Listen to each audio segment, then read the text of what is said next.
Sahibabad station के पास train की bogie में आग लगी है। ये बड़ी जानकारी। पूर्णिया स्पेशल ट्रेन की लगेज बोगी में आग लगी। आनंद विहार से पूर्णिया जा रही थी ट्रेन और ट्रेन से बोगी को अलग कर ट्रेन को आगे किया गया है रवाना। शॉर्ट सर्किट की वजह से आग लगने की संभावनाएं जताई जा रही हैं। साहिबाबाद में आग पर काबू पाया गया है। ये बड़ी जानकारी, जहां आपको बताते चले कि साहिबाबाद स्टेशन के पास ट्रेन की बोगी में आग लगी और पूर्णिया स्पेशल ट्रेन की लगेज बोगी में आग लगी है।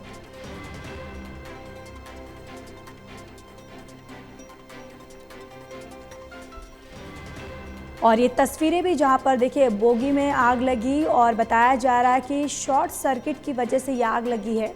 किस तरीके से धू धू कर ये बोगी जलती हुई और आग की लपटें जो है वो साफ दिखाई दे रही हैं।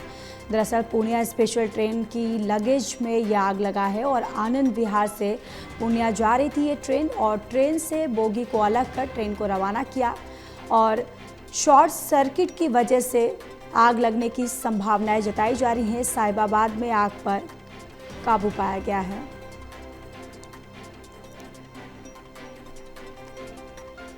और इसी खबर पर ज़्यादा जानकारी के साथ करणवीर कश्यप जुड़ चुके हैं। करणवीर, फिलहाल स्थिति क्या कुछ है और आखिर आग लगने की वजह क्या सामने आई है? देखिए, अब तक की जांच पड़ताल में जो बात सामने आई है उसमें माना यह जा रहा है कि शॉर्ट सर्किट की वजह से इस ट्रेन की बोगी में आग लगी है और आग पर पूरी तरह से काबू पा लिया गया है। आग उस वक्त लगी जब पूर्णिया एक्सप्रेस आनंद विहार से पूर्णिया के लिए रवाना होती है। स्पेशल एक्सप्रेस दे रही है और आनंद विहार से निकलती ही उसमें धुआं देखा गया, जिसके बाद आगे साहिबाबाद स्टेशन के पास रोक दिया गया। वहां पर दमकल की गाड़ी मौके पर पहुंचती है।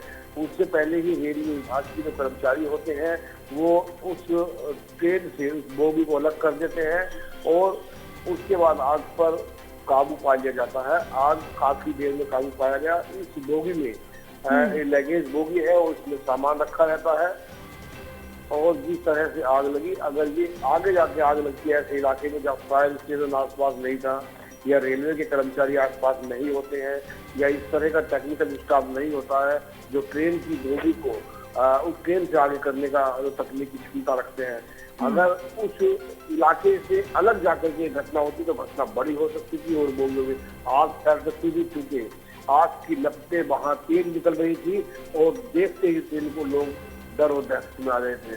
फिलहाल इस बोगी को साहिबाबाद पर ट्रेन से आगे करके अलग करके आग पर काबू पा लिया गया है। ट्रेन को आगे रवाना कर दिया गया है। जी बिल्कुल। और करणवीर, इस पूरे हादसा में या पूरे घटनाक्रम में किसी के हताहत होने की कोई खबर सामने आई है?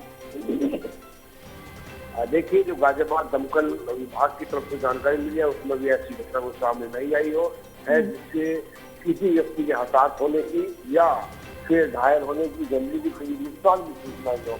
केवल बोगी में जो रखा हुआ लगेज था वो जल गया है और समय से दमकल की टीम ने आग पर काबू पा लिया गया। बड़ी बात यह है कि जो टेक्निकल स्टाफ होता है जो ट्रेन से बोगी को जोड़ने को और अलग करने की जो दक्षता रखता है, वो स्टाफ वहाँ समय पर था और उसने समय रहते हुए उस बोगी को ट्रेन से अलग कर दिया, जिसकी वजह से जल्दी आग पर काबू पाया गया और ये आग अन्य बोगियों में नहीं बढ़ी और कह सकते हैं कि कहीं ना कहीं ये एक बड़ी घटना टली है। अगर दिल्ली से 50-60 किलोमीटर दूर ऐसे इलाके में जाकर के होती जहाँ आसपास स्टेशन नहीं है तो स्टेशन तक पहुँचने में और वहाँ स्टाफ को बुलाने में लंबा समय लग जाता और घटना बड़ी हो सकती थी। फिलहाल रेलवे ने इस आग की बोगी पर इस तरह की घटना के बाद जो फायर दमकल के विभाग ने जो इस पर काबू पाया गया उसके बाद सांस की राहत दी है। जी चलिए करणवीर, तमाम जानकारी के लिए धन्यवाद।